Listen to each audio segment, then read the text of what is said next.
it's not going to be a new Cold War, and it won't be. It's not a bipolar world. I agree with Bart on that. It's not a new Cold War because the Soviet Union was not really an economic player, and the U.S. was much more powerful in those days. Today we have China as a major economic player that can use that very effectively, and the U.S. is much weaker than it was during the height of the Cold War. So I think that this is going to affect, I think, a lot of the thinking here.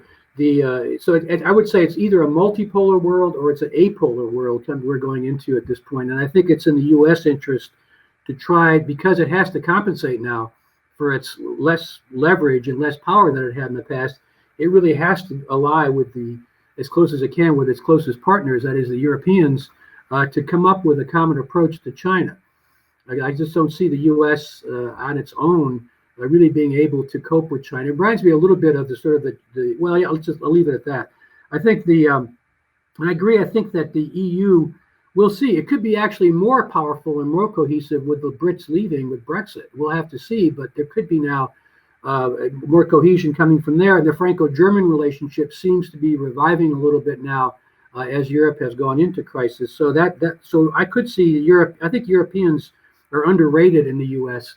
As a major player, and we do have major divisions in our public in our politics on Europe.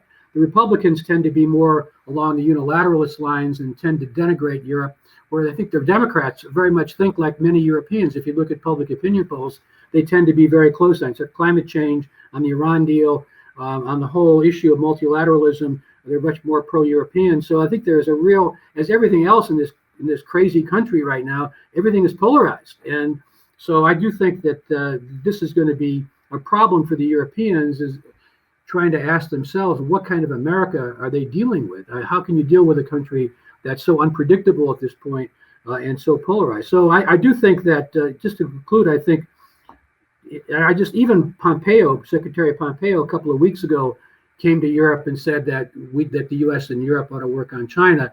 I think that outside of Trump, there's a realization, even among Republicans, that it's folly to go against both Europe and China and Russia all at the same time and isolate yourself. So I think you're going to see a sort of an attempt to recreate a new sort of multilateral relationship based on Europe.